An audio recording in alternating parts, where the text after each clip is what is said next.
Season 5 is here, and in this video, I'm gonna tell you exactly what are the changes to our favorite weapons in Call of Duty Mobile, and we're starting right now.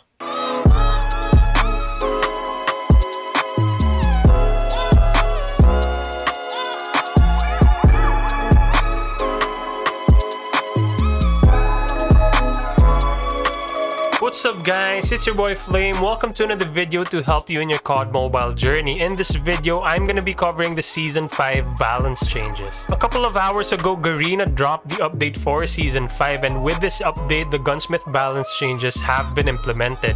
Well, there have been a lot of gunsmith balance changes that has happened. In this video, I'm gonna be focusing on three important weapons: the ASM10, the PP19 Bison, and the QXR. I'm gonna be showing you everything, the stats, the time to kill, what are the changes to the attachments, and more. And starting off, we have the ASM10. For the ASM10, there have been two significant buffs. The first one is slightly increased damage range when the ASM10 is equipped without attachments. So I tested this out in the practice range, and I can confirm that the damage range has been increased by 2 meters. So in Season 4, the damage range for the 3-shot potential is up to 12 meters. Now it's improved to 14 meters, as you can see on your screen right now. The second one is increased ADS speed when the ASM10 is equipped with the OWC Ranger or OWC Marksman.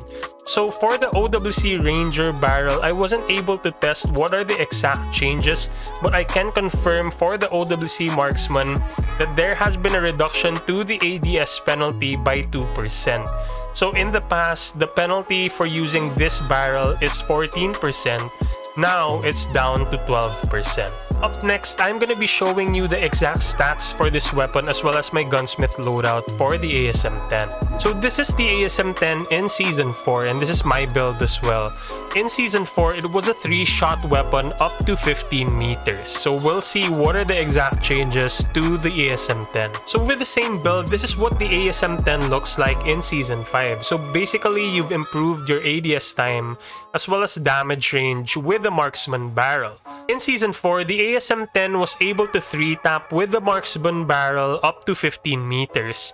Now it's improved to 18 meters. For the ADS time, I don't think it's that significant because it's only 6 milliseconds and not even a frame to improve your ADS time. So I think that buff is a little bit weak. Is this going to be enough to make the ASM10 a meta weapon in Season 5? I definitely think not, because the ADS time reduction is a little bit weak and the damage range improvement is a little bit mediocre in my opinion. While you're gonna dominate the mid-range gunfights from 10 to 20 meters just because of how fast the ASM10 kills, you're definitely gonna lose a lot to SMGs because of how fast they can react and how fast their ADS time compared to this assault rifle. To be honest, I don't think that this gun will outgun the QQ9 or even the QXR close range just because of how slow the ADS time is, even if the damage range is good up to 18 meters. If this is your first time here and you want some tips and tricks on how to elevate your game in COD Mobile, learn about the best guns and other COD Mobile updates, start now by subscribing and clicking on that bell so that you don't miss anything. Let's hop back to the video. Now let's move to the PP19 Bison. The PP19 Bison in Season 5 is going to be nerfed, guys. The first nerf is decreased damage range when the PP19 is equipped without attachments. So that's pretty self-explanatory. The PP19 base damage is going to be nerfed. The second one is decreased damage range when the PP19 is equipped with the monolithic suppressor or the OWC Marksman. I tested this out, guys, and it seems that the Ranger barrel has been nerfed in terms of damage range as well. So for the OWC Marksman, from plus 35% damage range, it's now down to plus 25% or a 10% decrease. For the monolithic suppressor, from plus 25% damage range, it's now down to plus 12% damage range or a 13% decrease. So for the range stack build, guys, I always use this with my PP19, meaning the monolithic plus the marksman barrel. In Season 4, it was plus 60% damage range. Now it's down to plus 37. Plus 60% in my opinion is pretty broken, so I'm glad that they nerfed that. Now I'm gonna show you how does this translate to damage over range as well as the time to kill values and my gunsmith loadout for the PP19. So for the PP19 Bison, this is my build. I use the monolithic and the marksman to make sure that I get the most damage range. But I use the large caliber ammo for consistency to make sure that, you know, I have the 4-shot range and the 5-shot range locked in. So for the PP19 Bison with the monolithic, the marksman, and the large caliber ammo, and its fire rate, it's a 4-shot kill to 0 to 16 meters, a 5-shot from 17 to 34 meters, and the 7-shot kill from 35 meters beyond. So the time to kill values are displayed on your screen. Are the nerfs going to be enough to kill the PP19 Bison in Season 5? In my opinion, I don't think so, because the problem wasn't really the damage range of the Bison. Sure, it was pretty broken in Season 4 where it can 4-tap to the upper body without the large caliber ammo up to 24 to 25 meters or 20 to 21 meters with this build. The strength of the Bison really lies on how good the BSA is, the mobility, mag size, and the very low recoil of the Bison, which makes it an SMG AR hybrid. And if this means that you still get a decent time to kill up close, the Bison is still a pretty good option because it's a laser beam in any range that you play in. Don't be surprised if you still see the PP19 Bison in ranked. And finally, I bring to you the changes to the QXR. To be honest, nothing makes me more happy than a nerf to the QXR just because on how OP it was in Season 4 and how overused it was as well. So for the first one, we got a buff. Increase the damage multiplier to the chest when the QXR is equipped without attachments. I don't know why they decided to buff that, but okay. Now let's move to the nerfs. The first one being decreased damage range when the QXR is equipped without attachments. So while there is a better chest multiplier for the QXR and better damage for that, the damage range overall for the QXR has been nerfed, guys. The second one is slightly increased bullet spread when the QXR is equipped without attachments. So the base bullet spread accuracy for the QXR is going to be nerfed in Season 5. The third one is decrease the damage multiplier to the chest when the QXR is equipped with enhanced bolt.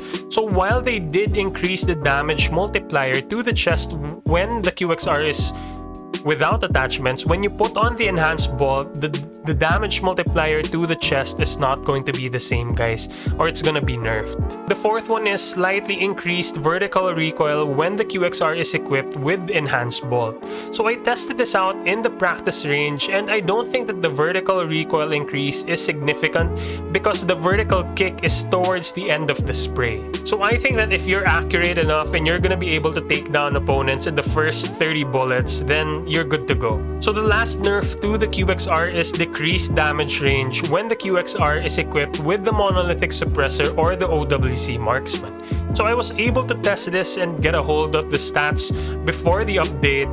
For the monolithic suppressor, from plus 25% damage range, it's now down to plus 12% or a 13% decrease.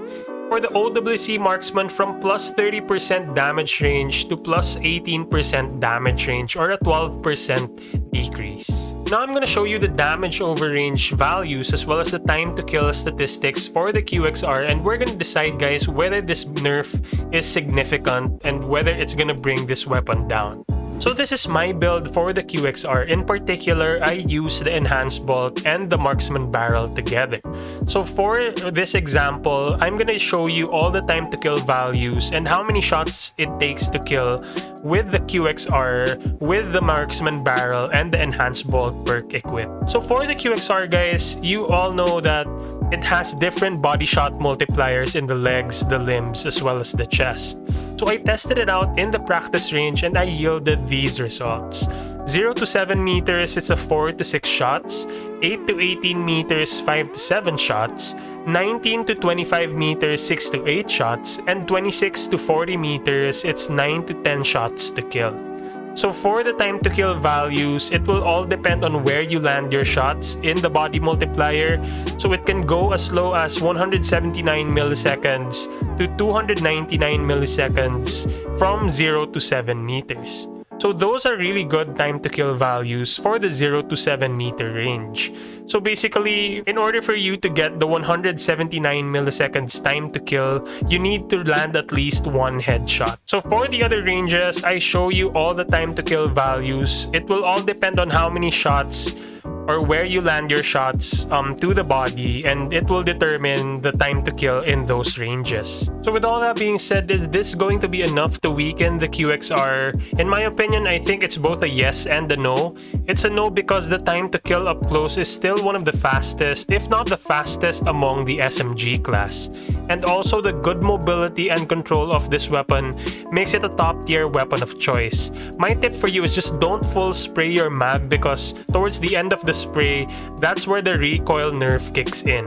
It's a yes because the BSA is not the same as well as the damage range, so the time to kill values have adjusted by quite a lot, and this definitely weakens the QXR's versatility, especially in the 10 to 20 meter gunfight. Bottom line, is the QXR still the best gun in Season 5? In my opinion, I don't think so. I think that the QQ9 and the AS-Val will rise in the rankings. If you want to see my video on the QQ9, click on this video right here, right now. And if you haven't yet, make sure to subscribe. Thanks so much for watching, and I'll see you on the next one.